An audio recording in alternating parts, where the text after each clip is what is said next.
جی ناظرین، آج کا ہمارا سفر مغلیہ دور کے ایک ایسے کردار کی جانب ہے جسے مغلیہ تاریخ میں بہت اہمیت حاصل تھی۔ اس شخص کے بارے میں بے شمار روایات ہیں۔ مثلاً کچھ مورخین کا خیال ہے کہ یہ شخص بہت متقی، صالح اور صوم و صلات کا پابند تھا، مگر دوسری طرف کچھ مورخین کا خیال ہے کہ بہت عیاش اور حسن پرست تھا۔ سب خوبیاں اور خامیاں اپنی جگہ،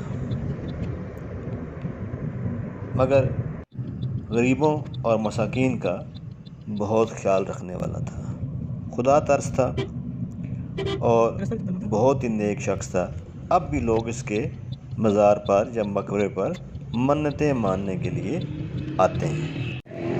یہ ہے جی مقبرہ علی مردان خان۔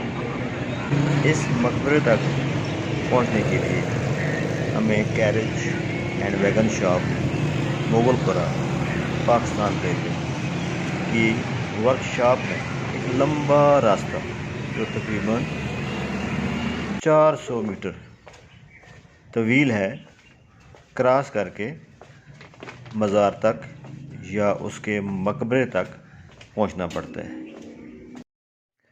آخرکار ہم پتلی اور طویل گلی نما راستے کا سفر طے کر کے مین مقبرے کے احاطے میں پہنچ گئے۔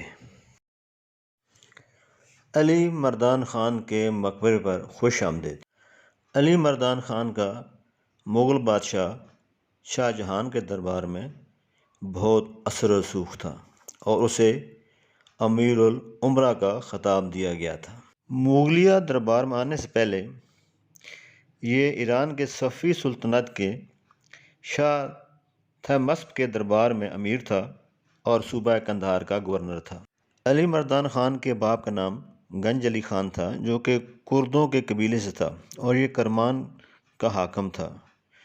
اس کی وفات کے بعد علی مردان کو صفوی شاہ نے صوبہ قندھار کا گورنر مقرر کر دیا، لیکن جب 1637 میں مغل شہنشاہ شاہ جہان نے قندھار پر چڑھائی کی تو علی مردان خان نے شکست تسلیم کر کے ہتھیار ڈال دیے اور صوبہ مغلوں کے حوالے کر دیا۔ شاہ جہاں اس کی اطاعت گزاری سے بہت متاثر ہوا، بعد میں اسے لاہور اور کشمیر کا گورنر مقرر کر دیا۔ یہ چھوٹی اینٹوں سے بنایا گیا پانی کا حوض ہے اور اس طرح کے 4 حوض چاروں طرف میں بنائے گئے تھے۔ یہ حوض پانی ذخیرہ کرتے تھے اور مقبرے کی ضروریات پورا کرتے تھے۔ یہ مقبرہ 8 پہلو ہے، 8 سائڈیں ہیں اور جو زمین پر اس کا چبوترا جس کے اوپر مقبرہ تعمیر کیا گیا وہ بھی 8 پہلو ہے۔ مقبرے کی مین عمارت 3 منزلہ ہے اور سب سے اوپر جو گنبد ہے وہ تقریباً 35 سے 40 فٹ تک اونچا ہے۔ اس مقبرے میں 3 گنبد بنائے گئے ہیں۔ اوپر والا گنبد ڈبل گنبد ہے یا دوہرا گنبد ہے اور ایک گنبد نیچے قبروں کے اوپر بھی بنایا گیا ہے۔ محرابوں پر بہت خوبصورت نقش و نگار بنائی گئے ہیں اور مقبرے کو اندر سے بھی خوبصورتی سے پہلے بھی ڈیکوریٹ تھا اور آج کل اس کی رینوویشن کا کام جاری ہے۔ بہت وسیع و عریض اور لاہور میں سب سے بڑا مقبرہ علی مردان خان کا مقبرہ سمجھا جاتا ہے۔ شہنشاہ شاہ جہان اپنے اس امیر سے بہت خوش تھا۔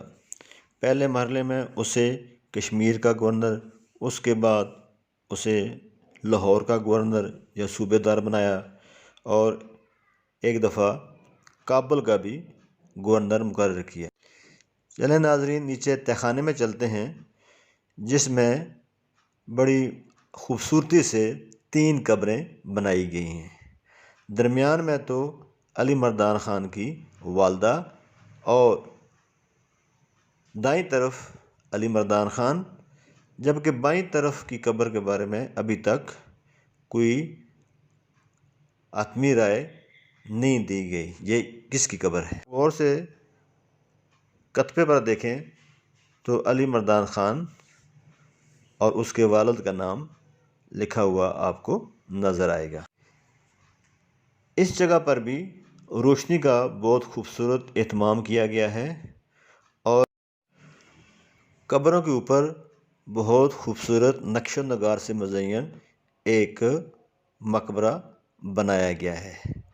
روشنی کے اہتمام سے اور ہوادار ہونے سے اس جگہ پر بہت تازگی کا احساس ہوتا ہے، یعنی نیچے بھی ایسا اہتمام کیا گیا ہے کہ اگر آپ دیکھنے آئیں تو آپ کو گھٹن کا یا تنگی کا احساس نہ ہو۔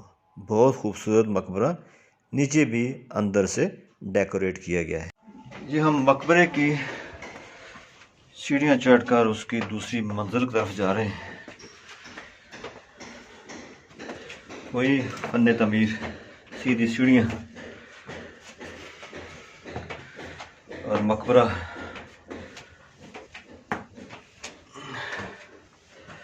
بہت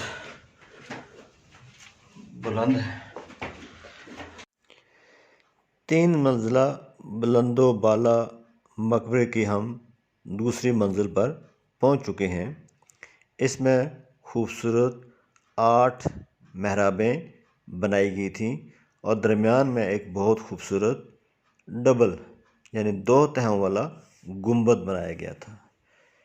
نیچے والے اگر منزل پر کھڑے ہوں تو جو آپ کو گنبد نظر آتا ہے وہ پہلا گنبد ہے۔ اس گنبد کے اوپر ایک اور گنبد بنایا گیا ہے جو آپ کو کچھ دیر بعد میں دکھایا جائے گا۔ کہتے ہیں کہ علی مردان خان اپنی والدہ سے بہت پیار کرتا تھا اور مال و زر بھی اس کے پاس بہت زیادہ تھا۔ اپنی ماں کی محبت میں اس نے ایک بہت بڑا مقبرہ تعمیر کروایا جس کے چاروں طرف بڑے بڑے مرکزی دروازے تھے اور درمیان میں بہت بڑا باغ بلکہ چہار باغ جس میں پانی کی نہریں، فوارے اور چشمے اس نے بہائے تھے۔ یہ اتنا مالدار تھا کہ حکومت بھی اس کے پاس تھی، صوبوں کی گورنر بھی اس کے پاس تھی اور مال و زر بھی اس کے پاس تھا۔ لوگ کہتے تھے کہ اس کے پاس سنگ پارس ہے، جس کے پاس ہو وہ شخص بہت مالدار ہوتا ہے، دنیاوی دولت اس کے پاس بے تحاشا ہوتی ہے۔ یہ مقبرہ کبھی بہت خوبصورت ہوا کرتا تھا۔ اگر آپ دیکھیں اب آپ کو نیچے اینٹیں نظر آ رہی ہیں، یہ تقریباً 35 سے 40 فٹ بڑا ایک ڈھول نما گنبد ہے۔ ان کی دیواریں تقریباً 10 فٹ موٹی ہیں۔ اندر روشن دانوں کا بھی بندوبست کیا گیا ہے اور کبھی یہ خوبصورتی میں اپنی مثال آپ تھا، اور لاہور میں سب سے بڑا مقبرہ اسی مقبرے کو گردانا جاتا ہے۔ مقبرے کی چھت پر کبھی بہت خوبصورت کاشی کاری اور پتھروں کا کام کیا گیا تھا جو اب ناپید ہے۔ ناظرین، آپ میرے پیچھے سیڑھیاں دیکھ رہے ہیں، یہ دونوں گنبدوں کے درمیان موجود جگہ پر جانے کے لیے ہیں۔ آپ پیچھے جب دیکھیں تو ایک دروازہ ہے جو بہت موٹی دیواروں والا ہے، اس سے اندر داخل ہوں تو آپ کو 2 گنبد نظر آئیں گے، ایک گنبد نیچے اور ایک گنبد سیدھا اس کے اوپر۔ یہ گنبد بھی اپنی تعمیر میں ایک نمونہ ہے، اگر آپ غور سے دیکھیں تو ضرور حیران ہوں گے۔ اب ان سیڑھیوں سے ہم اوپر گنبد کے درمیان جگہ کی طرف جاتے ہیں۔ یہ ایک دروازہ ہے جو بہت موٹی دیواروں کے درمیان جا رہا ہے۔ یہ تقریباً 10 فٹ گنبد کی دیوار ہے۔ یہ سامنے جو آپ کو گنبد نظر آ رہا ہے، یہ نیچے کھڑے ہو کر آپ جب دیکھیں تو ایسے نظر آتا ہے۔ اس کے اوپر ایک اور گنبد ہے جو بہت بلند ہے اور بہت خوبصورتی سے اندر سے بھی اور باہر سے بھی سجایا گیا ہے۔ چاروں طرف سے روشنی کا بھی خوب بندوبست ہے۔ لوگوں نے پہلے گنبد کے اوپر چڑھ کر وہاں دیے جلاتے ہیں اور منتیں مانتے ہیں۔ کچھ لوگ علی مردان خان کو ولی اللہ بھی مانتے تھے اور اپنی مرادیں پوری ہونے کی امید رکھتے تھے۔ روشنی کی کمی کی وجہ سے آپ یہ پوری ویڈیو اچھی طریقے سے نہیں دیکھ پا رہے۔ علی مردان خان کیونکہ ایک انجینئر تھا اور فن تعمیر بھی اس کی ایک وجہ شہرت تھی۔ مزار بنانا، نہریں بنانا اور بڑے بڑے باغات بنانا بھی اسی سے لوگ سیکھتے تھے۔ یہ موٹی، مضبوط اور پائیدار دیواریں یہ ظاہر کرتی ہیں کہ یہ عمارت اور گنبد کتنا مضبوط ہے۔ علی مردان خان کی وجہ شہرت اس کی تعمیرات بھی تھی۔ یہ بہت زبردست انجینئر تھا۔